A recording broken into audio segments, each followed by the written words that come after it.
हे गुरुदेव, नमोस्तु नमोस्तु नमोस्तु। और हजारीबाग से सादर नमोस्तु नमोस्तु नमोस्तु सभी क्षुल्लक महाराज जी के चरणों में इच्छामी इच्छामी इच्छामी। हे महाराज जी, मेरी एक शंका ये है कि पाँव फटने का अभिप्राय क्या है? पाँव फटने के बाद अभिषेक करने का अभिप्राय पूजन हेतु जो प्रारंभिक तैयारी है वहाँ से मानना चाहिए या भगवान का अभिषेक से मानना चाहिए? ये पाँव फटने का मतलब दिन निकलना, समझ गए? हल्की सी लालिमा आ जाती है, अंधेरा छट जाता है। पाँव फटने के बाद अभिषेक की प्रक्रिया प्रारंभ करनी चाहिए, उसकी प्रारंभिक भूमिका भी उसी समय बनाना चाहिए। नमोस्तु महाराज। महाराज एक और प्रश्न है। हाँ बोलो। अविधेय क्षेत्र में, जिस क्षेत्र में तीर्थंकर विराजमान हैं, उसी क्षेत्र में भावी तीर्थंकर का जन्म हो सकता है क्या? अगर जन्म हो सकता है तो उनका जन्म कल्याणक बन सकता है क्या? और अगर जन्म कल्याणक भी बन सकता है तो उनका मोक्ष कल्याणक, ज्ञान कल्याणक और मोक्ष कल्याणक भी होगा क्या उसी समय? देखिए, तीर्थंकर के काल में तीर्थंकरों की उत्पत्ति नहीं होती। यद्यपि शास्त्रों में विदेह क्षेत्र के विषय में ऐसा नहीं कहा, कुछ स्पष्ट उल्लेख देखने में नहीं आता, लेकिन भरत क्षेत्र की व्यवस्थाओं को देखते हुए और तीर्थंकरों के जो धर्म प्रवर्तन का कार्य है उसको देखते हुए ऐसा प्रतीत होता है जिस काल में कोई तीर्थंकर का तीर्थ चल रहा हो उस काल में कोई दूसरे तीर्थंकर का जन्म नहीं होता होगा। 20 कम से कम होंगे, लेकिन ऐसा नहीं है कि एक ही क्षेत्र में एक ही काल में दो दो तीर्थंकर का सद्भाव हो, ऐसा कोई वर्णन पढ़ने में नहीं आया। महाराज जी एक ये था, जैसे महाराज जी अपने भरत क्षेत्र में भगवान के चिन्ह होते, तीर्थंकर के चिन्ह होते हैं, वैसे ही क्या विदेह क्षेत्र में भी तीर्थंकर के चिन्ह होते हैं? होते तो होंगे। जब ऐसे यहाँ है वैसी व्यवस्था वहाँ मूर्ति पूजा वहाँ भी है, तो मूर्तियों में चिन्ह अंकित होते होंगे। नमोस्तु महाराज जी। नमोस्तु महाराज जी। उपस्थित होंगे श्रीमती पायल जी, सिटी हजारीबाग से। और आप? नमोस्तु महाराज जी। इच्छामी महाराज जी। कभी कभी हमारे जीवन में ऐसी घटनाएं घटती है महाराज जी जिसे हम बदल नहीं सकते हैं, तो उसे हम अपने जीवन में कैसे मतलब पहचाने?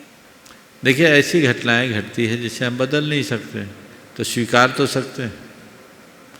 उन घटनाओं के प्रति अपने दृष्टिकोण को बदल लो, उसे कर्म का योग मानकर, एक संयोग मानकर स्वीकार कर लो। अगर हम उन घटनाओं को स्वीकार कर लेंगे हमारा दुख तुरंत दूर हो जाएगा।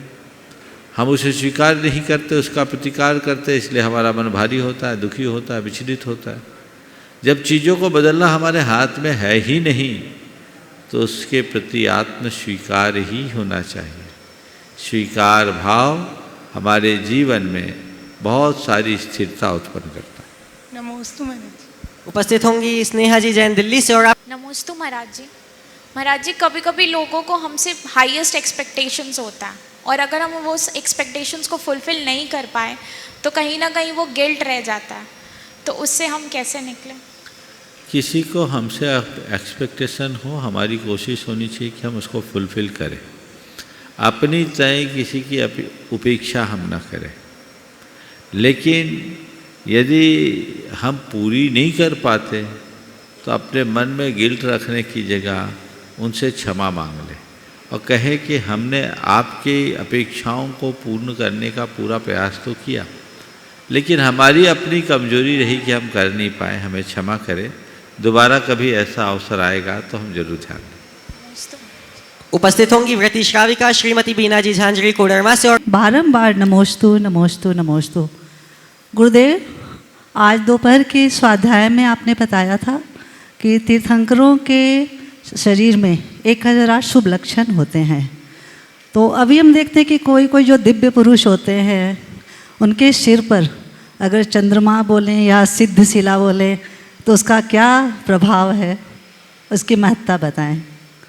देखिए, शरीर में विभिन्न लक्षण होते हैं और लाक्षणिक ग्रंथों में, लक्षण शास्त्रों में इन सब का वर्णन आया है। सबके अलग अलग परिणाम बताए। कौन सा लक्षण शरीर के किस अंग में है वह सब उस पर निर्भर करता है। और मैं इसका विस्तृत विवेचन करना नहीं चाहता, क्योंकि मैं आपके प्रश्न का आशय समझ रहा हूँ। इसलिए इस उत्तर को मैं रहस्य बना के रखना चाहता हूँ। गुरुदेव, हम सब ज़्यादा जानना चाहते हैं है तो गुरुदेव। सामुद्रिक शास्त्र जिसको बोलते हैं, आप उसमें जिसमें शरीर के सारे लक्षणों का वर्णन है, आप वहाँ से पढ़ सकते हैं और समझ सकते हैं। ये शरीर की आकृतियाँ हैं जो समय समय पर प्रकट होती है और उसके परिणाम भी परिलक्षित होते हैं। बोलिए गुरुवर प्रमाण सागर जी महाराज की जय। गुरुवर, मैं स्पष्ट ही कर देता हूँ, हम आपको शायद नहीं मालूम होगा, लेकिन क्योंकि अपना चिन्ह किसी को दिखता नहीं है, आपके मस्तक पर ही ये शुभ चिन्ह है मौजूद, तो इसलिए हम लोगों के मन में ये आज उत्सुकता हुई। तो कृपया। अरे मेरे मस्तक पर तो रत्नत्र है, चिंता क्यों करते हो? और मेरा लक्ष्य सिद्ध शिला पे जाना है, मैं उस ध्येय को लेकर के चलता हूँ। हो सकता है शायद इसीलिए प्रकट हुआ। चलो, नमोस्तु महाराज। नमोस्तु महाराज श्री। महाराज श्री, मेरा सवाल ये है कि जो अपना मतलब जो खून का रिश्ता जिनसे होता है, जिनसे हमारा खून का रिश्ता होता है, उन्हीं से अपनापन है, या जो सुख दुख में हमारे साथी है वो भी अपने हैं? देखो, अपनापन रक्त संबंध से हो ये कोई ज़रूरी नहीं, लेकिन जिससे अपनत्व होता है, आत्मीयता होती है, उससे अपनापन हो जाता है। कई बार देखने में आता है कि खून के रिश्ते रखने वालों के प्रति लोगों के मन में उपेक्षा का भाव होता है। कुछ लोग तो खून के रिश्ते से भी खून के प्यासे बन जाते हैं, और कई ऐसे गैर व्यक्ति के प्रति इतना अधिक अपनत्व और इतनी अधिक प्रगाढ़ता बढ़ जाती है जिसकी कल्पना भी नहीं कर सकते। हमारी कोशिश यही होनी चाहिए कि अपनों से भी हम अपनत्व रखें और सबके प्रति आत्मीयता का विस्तार करें। उपस्थित होंगे श्रीमान नितिन जी जैन छावड़ा, मालपुरा, राजस्थान से। नमोस्तु गुरुदेव। गुरुदेव, हमारी शंका यह है कि छोटे बच्चे को जब प्रथम देव दर्शन के लिए लेके जाते हैं तो उसको डायपर पहना के लेके जाते हैं, तो ये क्या कहाँ तक सही है, और अगर ये सही नहीं है तो इसका विकल्प क्या है? अरे भैया, डायपर तो आज हुआ, जब डायपर नहीं था तब भी तो बच्चे जाते थे। तो उनकी माँओं को चाहिए पहले से निपटा के जाए, और जैसे पहले बच्चे जाते थे वैसे लेके जाए। ऐसे एक शोध के आधार पर ये बात मैं आपको कहता हूँ, डायपर बच्चों के लिए नुकसानदेह है। और वो माँ बाप क्या जो बच्चे के मलमूत्र को साफ न करें। बच्चों के लालन पालन का मजा ही तब है जब वो आपकी गोद गंदी करे, आपके कपड़े खराब करे, और आप अपने प्यार उड़ेलते हुए उसकी सेवा करो। हम लोगों का लालन पालन तो ऐसे ही हुआ है ना, हुआ है कि नहीं हुआ है? उस समय तो डायपर थे नहीं। डायपर क्या 25 साल पहले आए होंगे, 30 साल पहले, इससे पहले तो सुना ही नहीं। पहले तो एक लंगोटी पहनाई जाती थी बच्चे को, वो गंदी होती थी तो भी माँ बाप अपनी गोद बाद में बच्चे की सफाई पहले करते थे, तो उसमें लगता है। और जब 4-4, 5-5, 6-6 बच्चों को पाल लिए, अब एक को पालना मुश्किल हो रहा है। तो ये चीज़ ठीक नहीं है। अनेक शोधों में ये बात आई है सामने, तो इसको बिल्कुल दूर रखना चाहिए। और मंदिर जी में बच्चों को डायपर पहनाकर बिल्कुल नहीं लाना चाहिए। अब वो माँ बाप निश्चिंत रहने के ख्याल से बच्चों को डायपर पहना देते हैं, लेकिन उनको प्रशिक्षित करके रखे तो ज़्यादा अच्छा। महाराज जी, एक शंका और है। नमोस्तु महाराज। महाराज जी, हमारा 2 दिन पहले ही अक्षय तृतीया को विवाह हुआ है। हमें आपका आशीर्वाद चाहिए अपने इस नए गृहस्थ जीवन में, और हमें किन किन बातों का ख्याल रखना चाहिए? किन किन बातों का ध्यान रखना चाहिए? देखो, विवाह के बंधन में मुझे बड़ी प्रसन्नता है। अक्षय तृतीया को विवाह हुआ और पंचमी को आप शिखर जी आ गए। तो मुझे लगता है विवाह के मंडप से ही सीधे यहाँ आ गए। जी महाराज जी। बहुत उत्तम है। ऐसे भी शास्त्रों में बताया है कि विवाह के बाद तीर्थ यात्रा करनी चाहिए। ये विवाह विधि में एक सी व्यवस्था है। 8 दिन तक तीर्थ यात्रा करो, उसके बाद अपने गार्हस्थ्यिक जीवन की शुरुआत करो। सबसे उत्तम मार्ग यही है। आपने विवाह के बंधन को स्वीकार करके इस रास्ते को प्राप्त किया है। मैं यही आशीर्वाद दूंगा और चाहूँगा कि एक दूसरे के पूरक और प्रेरक बन कर के जियो, और धर्म, अर्थ, काम, इन 3 पुरुषार्थों के मध्य सम्यक संतुलन बनाकर अपना मोक्ष मार्ग प्रशस्त करो। श्रीमती ज्योति जी जैन अपना प्रश्न प्रस्तुत करेंगे। साबरी पक्सापुरी जी जैन वर्धा से एवं गुरुवर के चरणों में कोटिशः नमन, कोटिशः नमन। सभी क्षुल्लक महाराजों के चरणों में इच्छामि इच्छामि इच्छामि। गुरुवर, सबसे पहले मैं आपके चरणों में बहुत आभार और कृतज्ञता प्रकट करना चाहती हूँ। आपकी प्रेरणा से गुरुवर जो ऑफलाइन पाठशाला शुरू हुई है उसकी एक छोटी सी श्रृंखला हम लोगों को भी संभालने का मौका मिला, सौभाग्य प्राप्त हुआ। और बहुत ही संक्षिप्त शब्दों में गुरुवर अपनी एक्सपीरियंस शेयर करना चाहूँगी। अब 6 महीने पूरे होने को हैं और इन 6 महीनों में गुरुवर बच्चों में और हम लोग खुद स्वयं में बहुत अंतर पा रहे हैं और खुशी और बढ़ जाती है जब बच्चे अब अपने अभिभावकों को, अपने माता पिता, अपने घर वालों को प्रेरित करना शुरू कर दिए हैं। हमारी पाठशाला में गुरुवर कई ऐसे बच्चे हैं जो 4 साल, 5 साल, 6 साल, 7 साल की उम्र के जिन्होंने रात्रि भोजन छोड़ दिया है और रोज़ सप्ताह के 7 दिन छोटे छोटे नियमों का पालन करते हैं। और कुछ बच्चे तो ऐसे हैं जिन्होंने अपने पिताजी को ऑफिस से बिल्कुल स्ट्रिक्ट नोटिफिकेशन दे दिया है कि भोजन करके आना है बाहर, रात में आपको घर पे खाना नहीं मिलेगा। और बिल्कुल एक बार एक बच्चे के दादाजी ने अपनी थाली बच्चे को दी कि आप उठाकर रख दो, तो वो कहता है दादाजी मैं आपकी थाली नहीं रखूँगा क्योंकि आज आपने प्याज खाया है। ऐसे कई प्रसंग देखने को मिलते हैं और हर बार गुरुवर आपके लिए बहुत बहुत बहुत दिल से सभी का बहुत बहुत आभार है। और हमारी पाठशाला, सभी की पाठशाला निराबाद चले ऐसी विशेष आशीर्वाद चाहिए गुरुवर। एक शंका है गुरुवर, 2 इंद्रिय, 3 इंद्रिय और 4 इंद्रिय जीवों में कर्ण इंद्रिय नहीं होती, तो वचन इंद्रिय की क्या उपयोगिता है गुरुवर? देखिए, पहले तो मैं चाहूँगा एक बार जोरदार करतल ध्वनि से बहन जी का स्वागत करें। ये प्रामाणिक समूह की सक्रिय कार्यकर्ता है और प्रामाणिक पाठशाला का बहुत व्यवस्थित संचालन करने में अपना योगदान दे रही है। मुझे सुनकर बहुत प्रसन्नता होती है जब प्रामाणिक पाठशाला के ये परिणाम देखने को मिलते हैं। देश भर में और भारत से बाहर NRIs के बीच में भी ये पाठशाला बहुत ही लोकप्रियता हासिल कर रही है और ये बच्चों के भविष्य को गढ़ रही है। मैं पूरे प्रामाणिक समूह के सभी कार्यकर्ताओं को इनके माध्यम से आशीर्वाद दूंगा कि इसी तरह लगे रहे और जिन शासन के रथ को आगे बढ़ाने में अपना योगदान दें।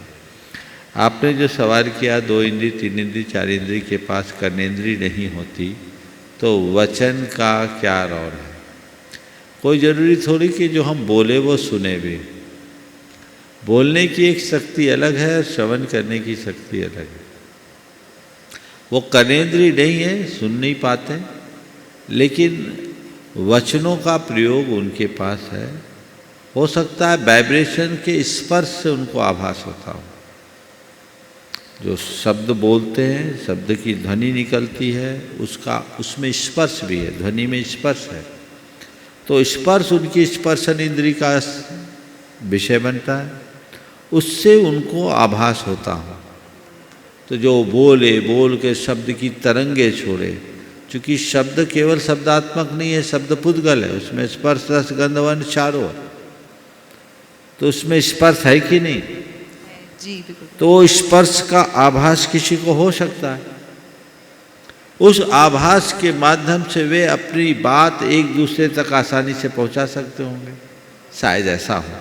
हालांकि शास्त्रों में ऐसा स्पष्टोल्लेख देखने में नहीं मिला, पर अनुमान ऐसा लगता है। नमोस्तु गुरुवर। श्रीमान भूषण जी, आर्यन जी, सावरी जी, संतोष जी जैन वर्धा एवं नेर परसोपन से अपने प्रश्न प्रस्तुत करेंगे। नमोस्तु महाराज जी, नमोस्तु महाराज जी। हमारा प्रश्न ये है कि हम तो रोज़ मंदिर जी में पूजन अभिषेक करने जाते हैं, लेकिन ज़्यादा से ज़्यादा लोग पूजन और अभिषेक करने आना चाहिए, इसके लिए क्या करना चाहिए? बिल्कुल इसकी प्रभावना बढ़ानी चाहिए, अपने अनुभवों को उन्हें बताना चाहिए कि अभिषेक पूजन करने से मेरे जीवन में क्या बदलाव आया और तुम करो तो देखो इसका कैसा आनंद आता है। पर हम ये तब बता पाएंगे जब हम अपने अंदर कुछ उनको घटित कर सकें। केवल रूटीन की क्रिया बनाओगे तो शायद उसका उतना प्रभाव नहीं होगा, या केवल बाहरी चमत्कार से प्रेरित करोगे तो भी उसका लाभ नहीं होगा। लेकिन पूजन अभिषेक आदि के माध्यम से अपने जीवन में आए हुए सकारात्मक बदलाव को आप दिखाओगे तो जरूर लोगों में उसका प्रभाव पड़ेगा और वे आपकी ओर आकर्षित होंगे। नमोस्तु नमोस्तु महाराज जी। सभी मंचासन शुल्लक जी को मेरा बारंबार इच्छामि। महाराज जी, मेरी शंका यह है कि हमारे माता पिता के हम पर बहुत अनंत उपकार होते हैं, हम वो उपकार को चुका नहीं सकते जीवन भर, परंतु उनकी सेवा करना है वह एक माध्यम है क्या उनके उपकार चुकाने का? देखिए, माता पिता के उपकारों को हम कभी नहीं चुका सकते। शास्त्रों में लिखा है इस धरती के समस्त रजकण और समुद्र के समस्त जलकण को भी एकत्रित कर दिया जाए तो माता पिता के ऋण को चुका पाना असंभव है। लेकिन हाँ, 4 उपायों से उनके ऋण से कुछ अंशों में उऋण हो सकते हैं। पहला, अपनी सेवा से उन्हें प्रसन्न रखकर। क्या करके? अपनी सेवा से उन्हें प्रसन्न रखो। दूसरी बात, अपने उपलब्धियों का श्रेय उन्हें देकर, तुम्हें जो भी उपलब्धि हो या आपकी कृपा से मुझे मिली या आपके प्रताप से मुझे प्राप्त हुआ, जो कुछ भी मेरे जीवन में घटा है वो आपका है, आपका दिया हुआ है, क्योंकि मैं आपका हूँ। चाहे माता पिता की बात हो या गुरु की बात हो, अपनी उपलब्धियों का श्रेय उनको देकर हम ये प्राप्त कर सकते हैं। तीसरी बात, उनकी आध्यात्मिक उन्नति में सहायक बनकर। और चौथी बात, अपने आचरण और व्यवहार से उनके यश कीर्ति को फैलाकर हम कुछ अंशों में माता पिता के ऋण से उऋण हो सकते। नमोस्तु महाराज। हे स्वामी, आपके चरणों में त्रिवार नमोस्तु और सभी शुल्लक जी को मेरा इच्छामि। महाराज जी, आपके सानिध्य में हम 3 दिनों से जैन तत्व विद्या का स्वाध्याय कर रहे हैं, जिसमें हमें बहुत आनंद आ रहा है। पर आज के जनरेशन में उस चीज़ का हमारे क्या लाभदायी रहेगा? आज के जनरेशन के लिए जैन तत्व विद्या का क्या लाभ रहेगा? क्या लाभ रहेगा? जो जैन तत्व विद्या को अच्छे से पढ़ लेगा उसके जीवन की दिशा बदल जाएगी। वो जैन धर्म के मर्म को जान लेगा, उसके लिए जैन धर्म का कोई भी विषय अछूता नहीं रहेगा, उसके जीवन में आमूलचूल परिवर्तन होगा। अगर मैं कहूँ तो ये भी कह सकता हूँ, उसके अंदर सम्यक दर्शन की भूमिका बन जाएगी। नमोस्तु महाराज, नमोस्तु। कोटि कोटि नमस्तु। और 105 शुल्लक जी के चरणों में बारंबार इच्छामि इच्छामि। मेरा प्रश्न ये है महाराज जी, मेरे को जब मेरे मन की विरुद्ध जो बात होती है तो मेरे को बहुत डिसमूड होता है और बहुत गुस्सा आता है। तो इसके लिए मेरा कल्याण करने के लिए मैं क्या करूं? थोड़े दिन भावना योग करके देखो और मुझे हर पल ये भावना दोहराओ, मुझे शांत रहना है। देखो कैसा चमत्कार होता है। और मेरा दूसरा प्रश्न है महाराज जी। मैं चलो पूछो। 1980 साल से आचार्य जी के संग में जुड़ा हूँ, मगर ऐसा तीर्थ कहीं देखा नहीं आज तक। आज 40-45 साल हो गए। यहाँ का जो कारोबार है, यहाँ का जो यह है, तो आईने के सामने खड़े रहने जैसा है। ऐसी आईने के सामने यानी इतनी स्वच्छ प्रतिमा है यहाँ कि अपन ने पेमेंट किए बराबर मोबाइल पे ये आ रहा, ऐसा कहीं भी पूरे भारतवर्ष में नहीं है महाराज जी। नमस्ते नमस्ते। अच्छा, बहुत सुंदर, आशीर्वाद, बढ़िया है। नमस्ते। चलिए, उपस्थित होंगे श्रीमान अतुल जी, शीतल जी लाधानी, बक्सरा, गुजरात से। और गुरुदेव के चरणों में हम सबका भावपूर्वक त्रिबार नमोस्तु नमोस्तु नमोस्तु और सभी शुल्लक महाराजों के इच्छामि इच्छामि इच्छामि। गुरुदेव, समाज में आजकल एक और दूषण फैल रहा है, वो है समलैंगिक विवाह का। गुरुदेव, ये अभी तक समाचार आया है कि उच्च न्यायालय के पास भी वो लोग इसको मोहर लगाने की सोच रहे हैं कि वहाँ से भी मान्यता आ जाए। तो क्या गुरुदेव, हमारे समाज में ऐसे दूषण को बढ़ावा देना क्या योग्य है? आपके विचार में आप क्या कह सकते हैं गुरुदेव? देखिए, समलैंगिकता पूरे देश में बहस का विषय बना हुआ है। मुझे जानकारी प्राप्त हुई है कि माननीय सर्वोच्च न्यायालय में ये प्रकरण चल रहा है और शायद उस पर बहुत जल्दी न्यायालय निर्णय देना चाह रहा है। मैं कहूँगा कि इस तरह का कोई भी निर्णय भारतीय समाज और भारतीय संस्कृति के ऊपर कुठाराघात होगा। इससे विवाह जैसी व्यवस्था का औचित्य ही समाप्त हो जाएगा। इसके दूरगामी परिणाम बहुत बुरे होंगे। यद्यपि हमारी समाज इन बातों को मान्यता नहीं देता। हमारे यहाँ विवाह को एक बहुत ही मांगलिक क्रिया के रूप में स्वीकार किया गया और इसकी पूरी एक व्यवस्था दी गई और हमारे कानूनों में भी विवाह की पूरी व्यवस्था है। उसको उसी अनुरूप करना चाहिए, उसको उसी अनुरूप चलाना चाहिए। विवाह के पीछे की जो भावना है उसको समझना चाहिए और जो व्यवस्था परंपरागत तरीके से चली आ रही है उसे ही लागू करना चाहिए। न तो इस तरह के विषयों के ऊपर चर्चा करने की कोई आवश्यकता है, न ही औचित्य है। कुछ लोगों के पीछे इस तरह की बात करना पाश्चात्य संस्कृति का अंधानुकरण होगा।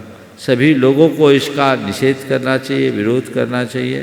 भारत की आत्मा को जाने बिना इस तरह के प्रसंगों को पाश्चात्य देशों के अंधानुकरण करते हुए स्वीकार करने का जो परिणाम निकलेगा वो बहुत भयावह होगा और आने वाले समय में हमारी पीढ़ियों को बर्बाद करेगी।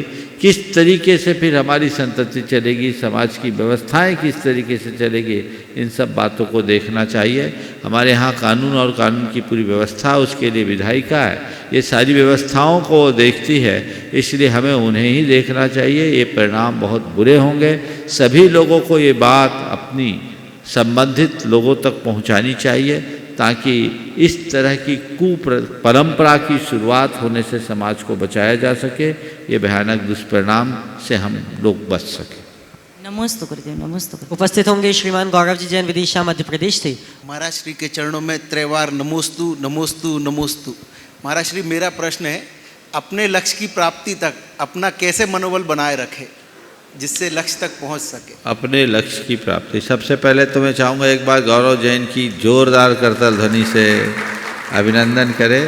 ये अपने द्रव्य से विदिशा में अपनी बड़ी कीमती भूमि पर जिन मंदिर का निर्माण कर रहे हैं और पूर्णता की ओर है, बहुत अच्छा कार्य कर रहे हैं। हमने ही शिलान्यास कराया था जब हमारा विदिशा में 2020 में प्रवास था और मंदिर अब पूर्णता पर आ गया है।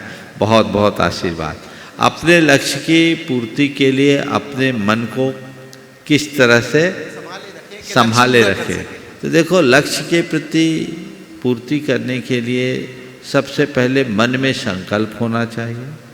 दूसरी बात, समर्पण होना चाहिए। और जब तक संकल्प और समर्पण, जब तक संकल्प की पूर्ति न हो तब तक उसमें उसको पाने के लिए सचेष्ट बना रहना चाहिए। मन में ठान लो कि मुझे ये लक्ष्य रखना है और उस लक्ष्य की ही धुन हो और कुछ चीज़ें हमारे सामने आए नहीं। उस लक्ष्य के प्रति समर्पित रहोगे तो उत्साह बढ़ेगा। और बड़े लक्ष्य को प्राप्त करने के लिए पूरी तरह नहीं पहुंच पाए तो जितना जितना चले उससे संतोष रखना चाहिए और आगे बढ़ने का उत्साह मन में बनाना चाहिए। श्रीमती संगीता जी सेठी, गया से। गुरुदेव के चरणों में कोटि कोटि नमन, कोटि कोटि वंदन, कोटि कोटि आभार। सभी क्षुल्लक जी के चरणों में इच्छा में इच्छा में इच्छा में। गुरुदेव, भाग्यशाली वे लोग होते हैं जिनकी इच्छाएं पैदा होते ही पूर्ण हो जाती हों और सौभाग्यशाली वे लोग होते हैं जिनकी इच्छाएं पूरी उत्पन्न ही नहीं होती हैं क्योंकि वे उत्पन्न होने के पहले ही तृप्त रहती हैं। तो गुरुदेव, मेरा प्रश्न ये है कि क्या ऐसे ही लोग मोक्ष मार्ग पर चलकर आगे संत की राह पर चलकर मोक्ष मार्ग को प्राप्त कर सकते हैं? देखिए, आपने दो वाक्य कहा कि भाग्यशाली वे हैं जिनकी इच्छाएं पूरी हो जाती, जल्दी पूरी हो जाती, और सौभाग्यशाली वे हैं जिनकी इच्छाएं ही नहीं होती। आपने पूछा है कि हम किसे सही माने या मोक्ष मार्ग के मोक्ष के रास्ते को कौन प्रशस्त की कर राह पर सकता है? चलकर ऐसे ही लोग मोक्ष को बिल्कुल। प्राप्त करते तो मैं ये कहूँगा, ये बात एक दृष्टि से ठीक है। भाग्यशाली वे हैं जिनकी इच्छाएं पूरी हो जाती, और सौभाग्यशाली वे हैं जिनकी इच्छाएं नहीं होती। इससे मैं दूसरे अर्थ में अगर कहूँ तो दूसरे शब्दों में कहूँगा, वे लोग जिनकी इच्छाएं होती और पूरी हो जाती है वो बीमार हैं, और वे लोग जिनके मन में कोई इच्छाएं ही नहीं होती वे स्वस्थ हैं। इच्छाएं एक प्रकार की आकुलता है, बीमारी है। इच्छाएं सबके मन में होती है, लेकिन जिनका पुण्य क्षीण होता है उनकी पूर्ति नहीं हो पाती।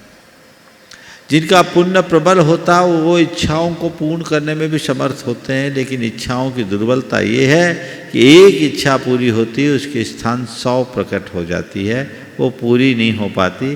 तो दवाइयाँ खाते खाते जो बीमार बने रहते हैं उनको हम स्वस्थ कैसे कह सकेंगे?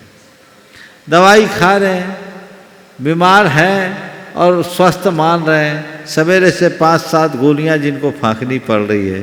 अब ये ठीक है कि इतनी व्यवस्था है कि उनके पास गोली है, लेकिन वो स्वस्थ नहीं माने जाएंगे। लेकिन जिनके हृदय में कोई इच्छा ही नहीं है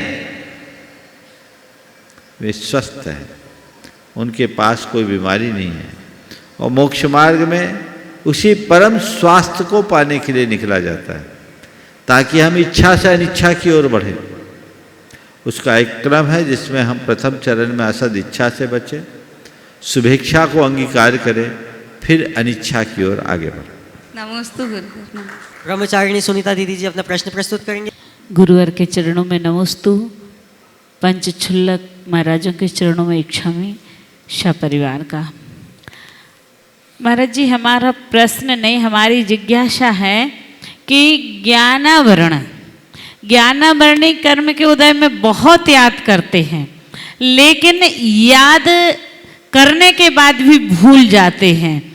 तो हमारा ये है कि अभी हम जो तत्व विद्या का अध्ययन कर रहे हैं तो उसमें बड़ी सहज सरल भाषा है, और ये सरल भाषा है तो हम चाहते हैं कि हम अपने ज्ञानावरणी कर्म का क्षय करने के लिए हम लोगों तक इसको कैसे प्रेषित करें, और इस पर हम कैसे उन लोगों को बताएं कि इतनी सहज भाषा से तत्व विद्या लिखी गई है, तो इसको हम कैसे प्रचार प्रसारित करें इसका?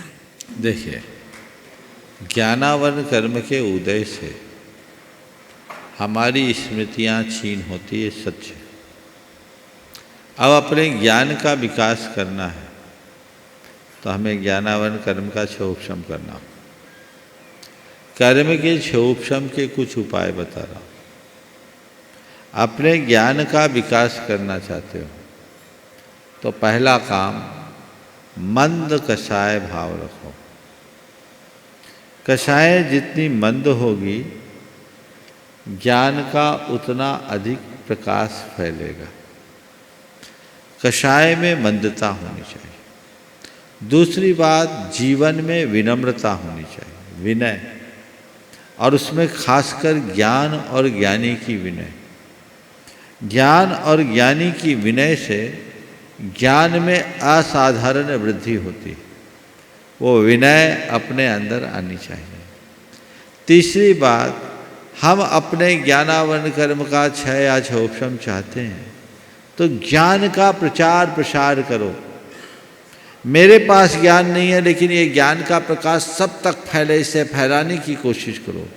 जिन भी माध्यमों से आप फैला सकते हैं, शास्त्रदान आदि जो दिया जाता है ये इसीलिए दिया जाता है, शास्त्रों का जो प्रकाशन कराया जाता है वो इसी पुण्य को बढ़ाता है कि इस निमित्त से लोगों को ज्ञान की उपलब्धि होगी तो वो हम सबके जीवन को का एक सहारा बनेगी, हम सबके जीवन के कल्याण का कारण बनेगी, और वो भाव तारक बन जाती है। कुंद कुंद आचार्य के संदर्भ में कहा जाता है कि कौंडे से ग्वाला था, एक बार शास्त्रदान दिया और महातत्व के ज्ञाता महान वाग्मी आचार्य कुंद कुंद के रूप में जन्म ले लिया। तो ये पुण्य है, इसे हमें समझना चाहिए और इस तरह की भावना अपने अंतरंग में जगा करके चलना चाहिए।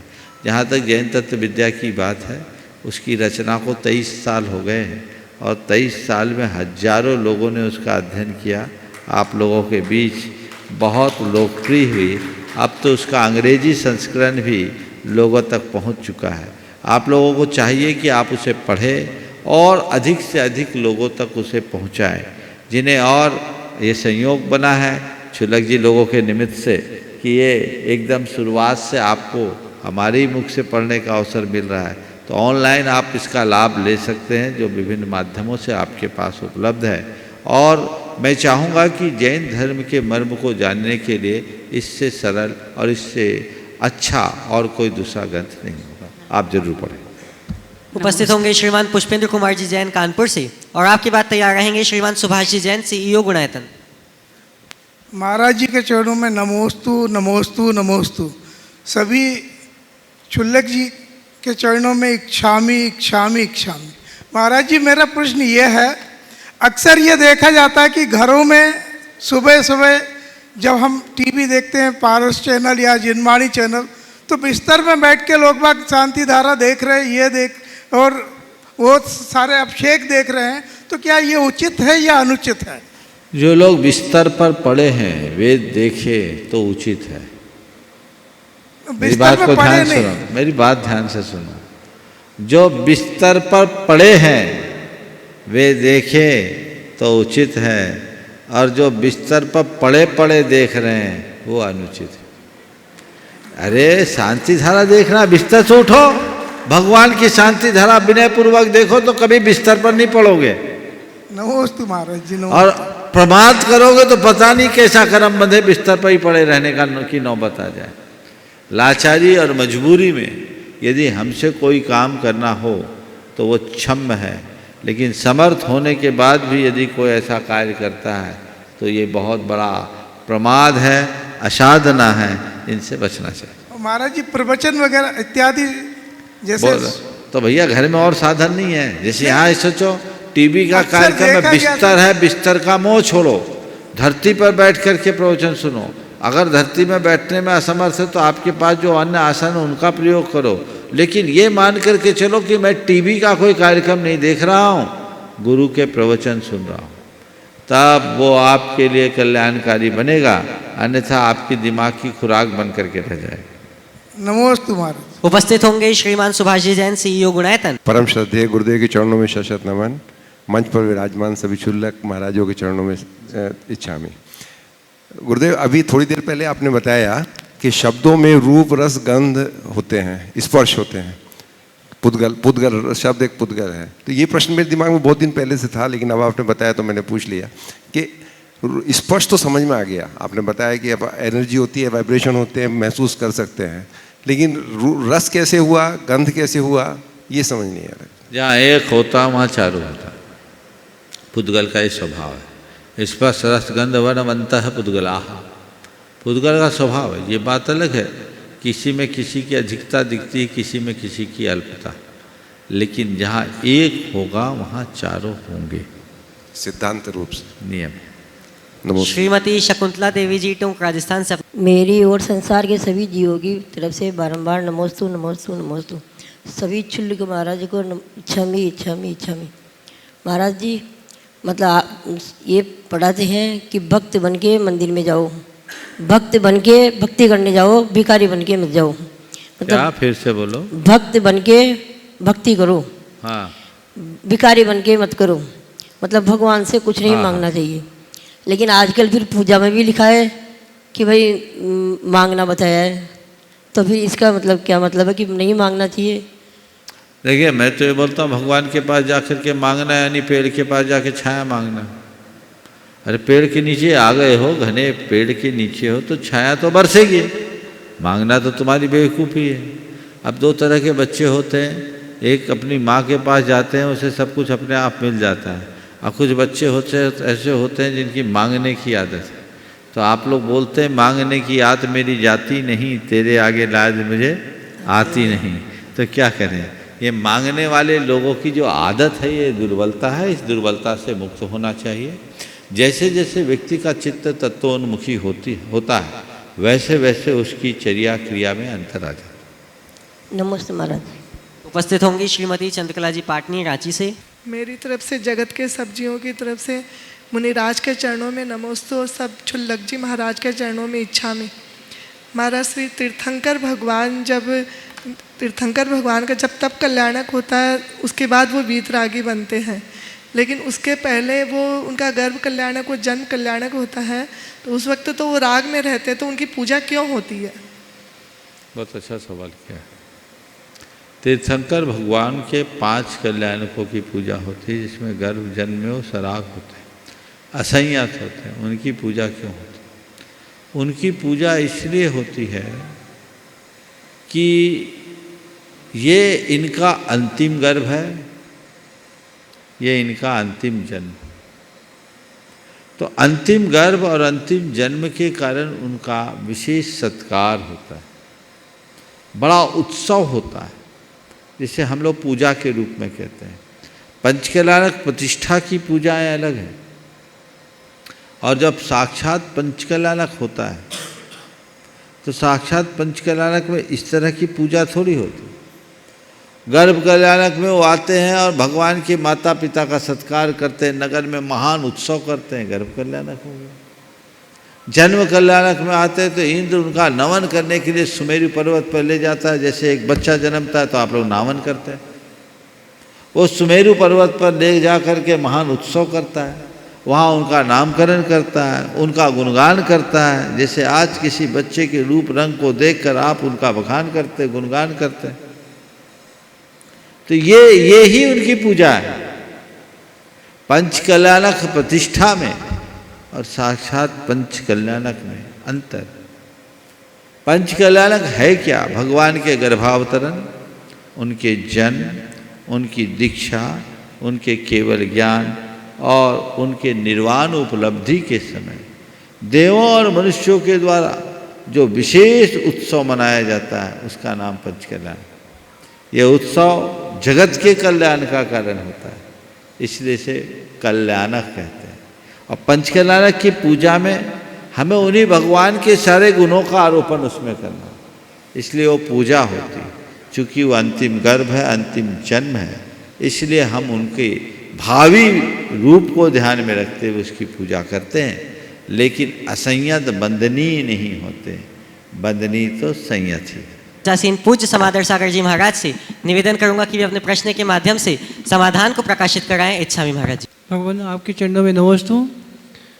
नियमावली में क्लास के दौरान गुरुजी की जब हम सुनते थे महाराज जी, तो एक प्रश्न आया था राजभारती की क्लास में कि 5 प्रकार के अवक्ष हैं, अनुसेव्य, अनिष्टकारक, चरित्रस आदि 5 प्रकार के। लेकिन जो अनिष्टकारक है उसके कुछ भेद बताए थे गुरुजी ने, यान, वाहन, सवारी। यान, वाहन, सवारी और जहाज, ये 4 अनिष्टकारक के उन्होंने भेद बताए थे, तो इसका महाराज जी समाधान करें। यान, वाहन, सवारी और जहाज, ये अनिष्टकारी अभक्ष में लिया है। ये तो भोगो भोग परिमाण व्रत में ये सब चीज आते हैं, यान, वाहन। वो आपने बोला है, गुरुजी ने किस संदर्भ में बोला है, उस प्रसंग को देख करके बोलूँगा तो ज़्यादा अच्छा रहेगा, क्योंकि ये विषय उपस्थित नहीं है। ये भोगो भोग के संदर्भ में आएगा, पर उसे अभक्ष नहीं कह सकते। अभक्ष तो भोजन से संबंधित है। यान, वाहन आदि का संदर्भ दूसरा है। अपने आवागमन के प्रवृत्तियों को नियंत्रित करने का कोई प्रसंग हो तो अलग है, लेकिन चूंकि आपने गुरुजी का संदर्भ दिया है और गुरुदेव ने जो बात कही होगी जरूर उसका कोई आधार होगा, तो मैं चाहूँगा कि उस प्रसंग को देखूँ, उसके बाद ही कहूँ। अपना प्रश्न प्रस्तुत करेंगे श्रीमान नंदलाल जी जैन, कोषाध्यक्ष हुणायतन। परम पूज्यवर, सादर नमन, वंदन, मंचासीन सभी क्षुल्लक महाराज जी को मेरे इच्छा में। महाराज श्री 2 शब्द हैं, दुराग्रह और प्रतिबद्धता। प्रतिबद्धता और दुराग्रह, क्या दोनों में क्या समायोजन हो सकता है क्या? दुराग्रह और प्रतिबद्धता दोनों में क्या समायोजन हो सकता है? मैं कहता हूँ दोनों बिल्कुल अलग अलग चीज़। प्रतिबद्धता का मतलब है कमिटमेंट, और दुराग्रह का मतलब है अडामेंट। अपनी बात पर अड़ने वाले लड़ते हैं और अपने बात से न डिगने वाले जीवन में आगे बढ़ते हैं। अगर आप प्रतिबद्धता को प्रकट करोगे तो प्रगति करोगे, और अगर आप अपनी बात का आग्रह या दुराग्रह बनाकर रखोगे तो सबके तिरस्कार के पात्र होंगे। तो हमारा स्पष्ट दृष्टिकोण होना चाहिए। हम किसी से लड़ाई न लड़ें, अपनी बात पर न अड़ें, अपनी बात को विनम्रता से रखें लेकिन अड़े नहीं, और अपने संकल्प के प्रति प्रतिबद्ध रहें। दृढ़ता प्रतिबद्धता से प्रकट होती है और आग्रह से दुर्भाव उत्पन्न होते हैं, कटुता उत्पन्न होती है। तो दृढ़ता एक गुण है, कटुता एक दुर्बलता, एक दुर्गुण। तो हमें हमेशा अपनी बात के ऊपर दृढ़ रहना चाहिए। कदाचित किसी के लिए उस बात को पहुंचाना है तो आग्रह भी रख सकते हैं, वह विनम्रतापूर्वक दृढ़ और विनम्र शब्दों में अपनी बात रखी जाए। लेकिन अपनी प्रतिबद्धता को जब हम औरों पर थोपना शुरू कर लेते हैं तो वो दुराग्रह बन जाता है, और ये दुराग्रह हमारे लिए महाभयानक होता है। नमोस्तु महाराज श्री गुरुदेव। शिरोमणि संरक्षक गुणायतन श्रीमती युगमलता जी गंगवाल मदनगंज किशनगढ़ से पूछ रही हैं, नमोस्तु गुरुदेव। मेरी शंका है, यदि दर्पण में चित्र नहीं दिखता और चरित्र दिखता तो क्या लोग तब भी दर्पण देखते? कृपया समाधान करें। दर्पण में चित्र नहीं चरित्र दिखता तो क्या तब भी लोग दर्पण देखते हैं? देख ही रहे हैं, और चरित्र दिखाने वाला भी दर्पण है। चित्र दिखाने वाला दर्पण तुम्हारे घर में है और चरित्र दिखाने वाला दर्पण तुम्हारे मंदिर में है। तुमने अपने घर में जो दर्पण रखा है वो तुम्हारा चित्र दिखाता है, और भगवान के मंदिर में जो दर्पण है वो तुम्हारा चरित्र दिखाता है ना। तो जैसे लोग घर छोड़कर मंदिर को प्रमुखता देखते हैं, तो ये क्या है? अपने चरित्र को देखने के लिए तो आते हैं।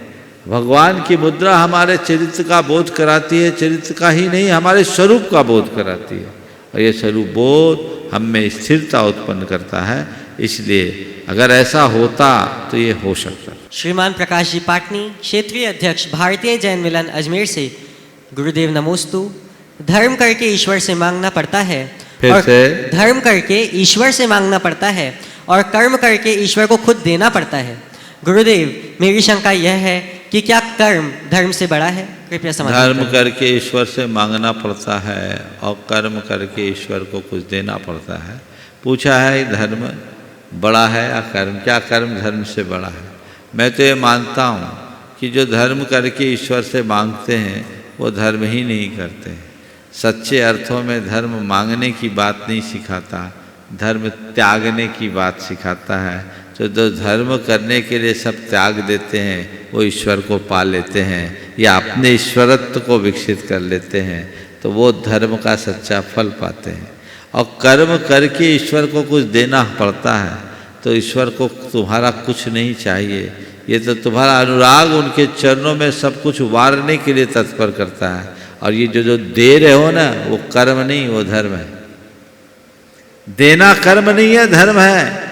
जो तुमने जोड़ा वो तुम्हारा कर्म है, और जो तुम छोड़ रहे हो वो तुम्हारा धर्म है। इस अर्थ में मुझसे पूछो तो मैं यही कहूँगा, जब धर्म है तभी तुम्हारा उत्थान है। कर्म तो केवल जीवन का निर्वाह करता है, धर्म जीवन का निर्माण करता है। हमें निर्वाह से निर्माण की ओर आगे बढ़ना है। कटनी मध्य प्रदेश से श्रीमती सुरभि सतीश जी जैन पाटन परिवार, नमोस्तु गुरुदेव। मुनिश्री, विश्वास शब्द में विश्व भी है और आस भी। हम विश्वास किस पर करें यह स्वयं पर निर्भर करता है, किंतु कभी कभी जब हम किसी पर अटूट विश्वास करते हैं और वही लोग जब हमारे साथ विश्वासघात करते हैं और हमें पता चलता है कि इसमें हमारे अपने लोग ही शामिल हैं, तो हमें अति पीड़ा होती है। ऐसी परिस्थिति में हमें क्या करना चाहिए? उनसे व्यवहार रखना चाहिए या एक सुरक्षित दायरा बना लेना चाहिए? कृपया समाधान करें। विश्वास में विश्व भी, आस भी है। आपने पूछा हम विश्वास किस पर रखें? जिन पर हम विश्वास रखते हैं, अटूट विश्वास रखते हैं, और कभी कभी उनसे ही हमें धोखा मिल जाता है, तो क्या करें? तो पहली बात तो ये है कि हर किसी पर विश्वास मत करो। व्यक्ति की वृत्ति और प्रवृत्ति को समझो, देखो इस व्यक्ति का मकसद क्या है, इसकी दृष्टि क्या है, लोभी लालची है, अंधविश्वासी है, मतलबी, खुदगर्जी, खुशामदी है तो उस पर विश्वास मत करना। ये कभी भी धोखा दे देगा। ये अपने मतलब के लिए तुम्हारी मनोनुकूल वार्ता करेगा, लेकिन जब इसका मतलब निकल जाएगा तो पता नहीं कब तुम्हें उठा के पटक दे। तो चाहे जिस पर विश्वास मत करना। कुछ लोग हैं बहुत जल्दी जिस किसी पर विश्वास कर लेते, थोड़ी थोड़ी मीठी मीठी बातें कर ली, उनकी बातों में आ गए, विश्वास कर लिए, और ऐसे विश्वास करने वालों को प्रायः विश्वासघात का शिकार बनना पड़ता है। और ऐसा उन लोगों के जीवन में ज़्यादा होता है जो खुद अंधविश्वासी, कर्मकांडी होते हैं। जिन्हें आत्मविश्वास पर्याप्त होता है वो और किसी पर जल्दी विश्वास नहीं करते, और वो जो कुछ भी करते हैं भावुकता के प्रवाह में बहने की जगह चीज़ों को समझ कर करते हैं। तो जिस किसी पर जल्दी विश्वास मत करना, व्यक्ति को पहचान कर परख करके ही हमें विश्वास करना चाहिए। और यदि किसी अपने पर हमने विश्वास कर लिया और उसने धोखा दिया तो ठीक है, ये मान करके चलो कि हमने कभी किसी के साथ ऐसा किया होगा, अब मेरा अकाउंट सेटल हो गया। ऐसी स्थिति में उसको लेकर अपने मन को व्यथित और विचलित करने की जगह उस व्यक्ति से सुरक्षित दूरी बनाकर अपने जीवन को आगे बढ़ाना चाहिए और इसमें उलझने से बचना चाहिए। महावीर नगर दुर्गापुरा जयपुर से श्रीमान प्रमोद कुमार जी एन पापड़ीवाल। नमोस्तु महाराज जी। कई बार हम खुद की तुलना दूसरों से करने लगते हैं, जिसके कारण हमें दूसरों की उपलब्धियों से कमतर का एहसास होने लगता है, जो अक्सर आगे चलकर ईर्ष्या में बदल जाता है। मेरा प्रश्न यह है कि हम किस प्रकार दूसरों से अपनी तुलना करने से बचें, कृपया समाधान करें। देखिए, कंपैरिजन करोगे तो कंपटीशन का भाव आएगा, और कई बार अपने मन में इन्फीरियरिटी का भी बोध होता है, अपने आप को कमतर आंकने की भावना हो। हमें दूसरों से अपनी तुलना नहीं, दूसरों को से प्रेरणा पानी चाहिए। तुलना करोगे तो हार जाओगे। दूसरा आगे बढ़ा है, मैं भी आगे बढ़ूं, वो अपनी शक्ति से आगे बढ़ा है, मैं अपनी शक्ति से आगे बढ़ूं, मैं अपना 100% लगाऊंगा तो मैं भी 100% पाऊंगा। हर व्यक्ति जो उपलब्धियों के मुकाम पर पहुंचता है वह अपने प्रयत्नों और प्रयासों के बल पर ही पहुंचता है। हम भी अगर अपना प्रयत्न और प्रयास सार्थक रखेंगे तो इस उपलब्धि तक पहुंच पाएंगे। ये विश्वास अपने मन में होना चाहिए, और दूसरों से तुलना करके अपने आप को कमतर नहीं आंकना चाहिए। अपनी क्षमताओं को पूरी तरह उजागर करने का प्रयास करना चाहिए। कंपैरिजन मत करें, कॉम्बिनेशन बनाने की कोशिश करें। और अगर हम कॉम्बिनेशन बनाएंगे तो कंपटीशन नहीं होगा, वो हमारे जीवन को और आगे बढ़ाएगा। तो एक समन्वयात्मक दृष्टिकोण हम साथ लें, जिससे लोगों से प्रेरणा पाकर जीवन को उच्च आदर्श तक पहुंचाया जा सके। अजमेर से मुकेश जी। नमोस्तु गुरुदेव। पिताजी और बड़े भाई साहब के देहांत के बाद फैमिली में कई प्रॉब्लम्स है। कई लोग कहते हैं कि श्राद्ध और पिंडदान नहीं किया है, इस वजह से ये सब हो रहा है। क्या वाकई पिंडदान करना चाहिए, और क्या उनकी वजह से वास्तव में प्रॉब्लम हो सकती है? अरे भाई, जिनके पिंडदान जो लोग नहीं करते उनके लिए श्राद्ध पितर क्यों नहीं रखते? हर व्यक्ति का अपना पुण्य होता है, समझ लो उनका पुण्य उनके साथ चला गया, अब चीज़ें बदल गई, तुम अपने आप को संभाल कर रखो। ये पिंडदान वगैरह तो राख को सींचने से अंकुर होगा क्या? वो तो चला गया। जीते जी लोग श्रद्धा रखते नहीं, उपेक्षा करते हैं, और मरने के बाद उनका श्राद्ध करते हैं। अरे जीते जी अगर हमने पूर्वजों की श्रद्धा रखी है तो हमें किसी श्राद्ध की ज़रूरत नहीं, किसी पिंड की ज़रूरत नहीं है। ये अलग परंपरा है, जैन धर्म में इसके लिए कोई स्थान नहीं है। इस प्रकार आज के सत्र को परम पूज्य गुरुदेव के चरणों में नमन अर्पित करते हुए यहीं पर विराम। बोलिए परम पूज्य आचार्य गुरुवर श्री विद्यासागर जी महाराज।